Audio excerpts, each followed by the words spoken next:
남자가 육아휴직 꼭 써야 되는 거지 막 승진을 안 할 거냐 막 이런 얘기. 아빠들은 맘카페 가입도 안 돼요. 가입 막아놨더라고요. 8시 한 반 정도, 8시 한 반 정도 애들 전부 나가거든요. 애들 보내고 저는 막내 어린이집 차 태워주면은 그다음부터 좀 정리하고, 그리고 애들 3시 반 정도부터 이제 오기 시작해요. 시간이 되게 빨리 가더라고요. 딱히 뭐 하는 것도 없는데 제가 TV는 안 보거든요. TV도 안 보는데 그냥 시간이 정말 빨리 지나가더라고요. 근데 아이들이 오면 또 시간이 또 느리게 가요. 어제 좀 쉬려고 하는데 애가 그 액체 같은 걸 또 엎어가지고 그거 닦고 좀 쉬려고 하는데 애가 또 액체를 발에 묻혀가지고 또 거실 매트에 다 묻히고 한 거예요. 거실 매트 또 다 닦고. 집안 일이 돌아가면서 사고를 치니까 애들이 또 좀 밝고 좀 활발한 편이거든요. 집에서 엄청 뛰어다니고, 거기다 또 다 하는데 또 애들 또 놀아달래요. 저한테 매달려 있고 막 놀아달라고. 제가 또 몸으로 놀아주는 스타일이다 보니까 막 들어주고 던져주고 막 제 등에 타고 있고 막 그러고. 또 아이들이 밝으니까 그나마 좀 내가 그래도 육아를 좀 하니까 애가 좀 밝구나 이렇게 좀 위안을 삼고 있어요. 처음에는 좀 후회를 했어요. 회사 나가면 제 시간도 좀 있고 이렇게 하는데 집에 있으니까 제 시간이 없더라고요. 좀 핸드폰 볼 시간도 없고. 우리 회사 다닐 때는 자기 개발이 좀 편하거든요. 딱딱 출근하고 그 쉬는 시간에 뭐 딴 거 하고 하는데 집에 있으니까 그게 무너지는 거예요. 제가 4시 반 새벽 기상을 6개월 동안 한 번도 안 빠지고 했는데 육아휴직하고 애들 방학 때 무너지더라고요. 너무 피곤하니까 나가서 하루 종일 놀고 들어와서 또 집안일하고 하다 보니까 그 다음날 아침에 거의 새벽 기상 못했어요. 2년 전부터 와이프가 되게 답답했어요. 일을 너무 공백이 길어지다 보니까 싸울 때마다 얘기를 하더라고요. 자기도 나가고 싶다고. 그때는 별로 신경 안 썼는데 작년 초에 되게 심각하게 얘기하더라고요. 그러니까 이제는 10년 동안 집에 있었으니까 이제 남은 기간은 제가 있으려고.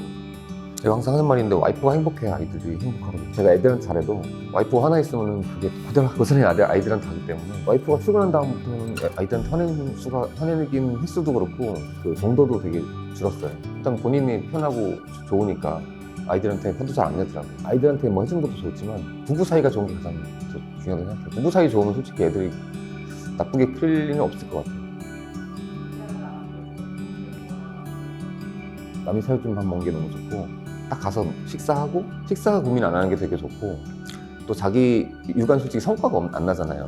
티가 안 나거든요. 내가 해도. 또 그렇다고 또 제가 이렇게 계속 뭐 알아줄 수는 없는 거고, 집에서도 가끔가다 집에서 뭐 하냐고 이런 얘기도 하면 솔직히, 근데 자기 일 같은 경우는 딱 성과가 나고 자기 한 만큼 또 칭찬도 받고 결과가 나오니까 그게 좋다고 하더라고요. 결과가 뚜렷하고. 그리고 자기가 벌어서 자기가 쓸 수 있는 게 예전에 제가 주는 생활비로 쓰고 막 했는데 눈치 보였는데 자기가 돈 받고 자기가 저한테 용돈도 가끔 주더라고요. 대기업은 그 좋은 게 쓰지 말라고는 얘기 못 하거든요. 큰일 나거든요. 그래서 표정은 되게 안 좋은데 그래 이렇게 꼭 써야 되는 거지 막 승진을 안 할 거냐 막 이런 얘기 있죠. 어차피 승진 끝이거든요. 그나마 다행인 게 제 앞에 처음 쓴 사람이 있어가지고 저는 그나마 좀 덜 당혹스러웠던 것 같아요. 그리고 저는 또 아이가 셋이다 보니까 어쩔 수 없지. 와이프가 꼭 일을 해야 되나 이렇게 물어봤지만 그래도 단호하게 나가니까 딱히 반대는 안 하더라고요.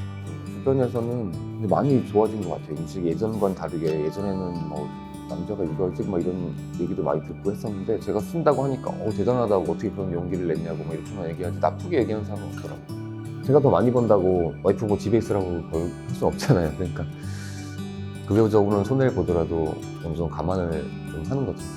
당분간은 까먹고 살자. 와이프가 어느 정도 자리 잡을 때까지. 그때까지는 어느 정도 감수를 해야죠. 그래서 재테크를 좀 하고 있어요. 되게 많이 책도 많이 보고 많이 투자도 하고 있죠. 보충하려고. 처음에 다시 돌아가라고. 처음엔 아무래도 저도 꼼꼼한 편이라서 이렇게 살림 같은 걸 좀 하는 편인데도 안 하다 보니까 좀 서툴고 하다 보니까 애들이 좀 돌아가라고. 저도 화를 잘 안 내는 편인데 애들하고 계속 붙어 있다 보니까 화를 내게 되더라고요. 어쩔 수 없이. 제가 육아를 한다고 해도 제가 전업을 한 게 아니잖아요. 예전에는 전업을 해보니까 일이 끝이 없더라고요. 가끔 싱크대 청소도 하고 냉장고 청소도 하다 보면 시간이 많이 가더라고요. 들어왔는데 그 옷이 애들이 이렇게 갔다 오면 옷 같은 거 막 내팽개치잖아요. 다 널어져 있고 막 하니까 자기가 또 집에 와서 쉬고 싶은데 또 이렇게 자기 할 일이 있으니까 저 본인도 기분이 안 좋았나 보죠. 집에서 뭐 했냐고 이런 것도 안 하고 와 섭섭하더라고요. 이게 저도 되게 바쁘고 낮에 잠도 안 자고 뭐 하느라고 했는데 이렇게 얘기하니까 싸우자는 건가 이런 생각도 들었는데 결국 뭐 참았죠. 놀이터 가도 이렇게 저만 아빠하고 하다 보니까 잘 안 껴줘요. 초등학교는 또 그런 게 있거든요. 전업맘과 워킹맘 이렇게 그런 것도 있고 아빠도 이런 게 있어서 육아에 가장 힘든 게 그거거든요. 아빠 육아하면서 내가 힘든 거를 공유할 사람이 없는 거. 아빠들은 맘카페 가입도 안 돼요. 가입 막아놨더라고요. 여자들 맘카페 같은 데 가서 뭐 물어보면 바로 댓글 달리잖아요. 근데 어디 가서 물어볼 데도 없고 주위에 육아하는 사람도 없고 하다 보니까 그래서 백인 아빠단을 제가 시작한 거고 그에 따라서 다른 그 아빠와 관련된 그 육아 카페 활동도 하거든요. 그래서 지금도 뭐 한 달에 한 번씩 같이 캠핑 가고 며칠 전에도 같이 얼음썰매 같이 타고 왔거든요. 아빠들끼리. 엄마는 빼고 아빠하고 아이들만. 또 아빠 육아하는 사람들은 좀 주위로부터 좀 안 좋은 시선을 받아요. 친구들로부터.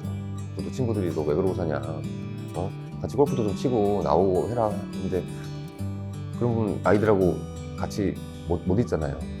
특히 일할 때 같은 경우는 주말에 쉬면은 주말 같은 때 나가고 골프 치게 되면 또 연습도 해야 되는데 또 연습도 하고 하면은 그나마 그게 안 되니까 또 경제적인 것도 부담이 되고 골프 안 치고 그냥 아이들한테 좀 더 맛있는 거 사주고 아이들하고 또 여행 한 번 더 가자 이런 생각으로 하다 보니까 오히려 친구들이 뭐라고 많이 하죠. 그래서 친구들도 많이 끊기고 근데 그런 분들은 아빠 육아 활동하시는 분은 다 그런 분이 그런 것보다도 아이들과 함께 하길 바라는 분이기 때문에 오히려 친구들보다 그분들하고 더 친하고 편해요. 얘기도 하다 보면은 제 친구들은 뭐 다 밖에 얘기 뭐 이렇게 하는데 저는 육아 얘기가 즐겁고 육아 얘기하면 야 무슨 여기 육아 얘기 이렇게 못하게 하니까 근데 이분들하고는 거의 육아 얘기만 하다 보니까 좋은 것 같아요. 저는 이루어지지 않는 거는 별로 바라지 않거든요. 이렇게 딱 뜬구름 잡는 그런 식의 바라지 않아가지고 그러다 보니까 딱히 하고 싶은 게 생각은 많이 하는데 그분들이 해줄 수 없는 거란 걸 알기에 그래도 뭐 하나 얘기해야 되잖아요. 가장 큰 거는 솔직히 육아휴직에 대한 좀 필수적으로 사용할 수 있게끔 솔직히 지금 선택이잖아요. 근데 이게 눈치가 보이거든요. 특히 중소기업 같은 경우는 지지 쓴 사람도 있는데 거의 다 퇴사했어. 쓰고 난 다음 이렇게 권고사직을 권유한다고 하더라고요. 대놓고는 얘기하지 못하지만 이렇게 해줬으면 좋겠다 이렇게 얘기하는데 솔직히 거의 다 그만둬서 저도 육아직 끝나고 난 다음에 저는 복귀는 할 수 있겠지만 딴 데로 뭐 가거나 이렇게 하겠죠. 그러니까 불이익을 솔직히 없다고 하지만 없을 수는 없거든요. 특히 남자 입장에서 쓰면은 여자들은 그래도 어느 정도 쓰면은 그게 거의 대부분 쓰기 때문에 하지만 남자 같은 경우는 아직 10%가 안 되잖아요. 근데 그 인원에 제가 포함하게 되면은 솔직히 회사 제가 오너 같아도 안 좋을 것 같아요. 그 사람을 대체하는 인원을 또 뽑아야 되고 또 그 사람을 교육시켜야 되고 그래서 저는 인센티브를 좀 줘야 된다고 생각해요. 어느 정도 과감하게 회사에 인센티브를 줘야지 회사가 참여하지 그냥 자발적으로 하라고 하면 안 할 것 같아요. 그러니까 좀 강력한 인센티브를 좀 줬으면 좋겠어요. 육아 정책에 대해 아빠가 좀 참여를 할 수 있게. 저는 이제 아이를 위해서 인생도 살아봤으니까 하고 싶은 거 좀 하고 살아보고 싶어요. 저는 옷을 사도 제 옷은 잘 안 사고 아이들과 와이프 옷을 사고 와이프는 비싼 패딩을 사줘도 저는 행사 많이 하는 싼 패딩을 사고 저희 패딩이 되게 짧아요. 와이프 막 40만 원 넘는 막 그런 비싼 패딩 사고 저는 7만 원짜리 막 짧은 거 사고 저는 후회는 없거든요. 지금 아이들한테 하는 거는 저는 최선을 다한 것 같아요. 앞으로 최선을 다할 거고 아이들이 좀 있으면 제 곁을 떠나겠죠.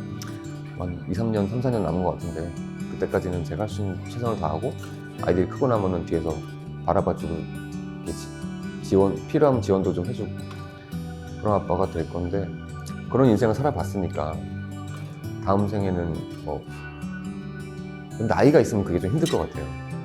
아이 없이 한번 살아보고 싶어요. 제가 하고 싶은 거 마음껏 해보고 배우고 싶은 거 마음껏 해보고 가고 싶은 데 마음껏 가보고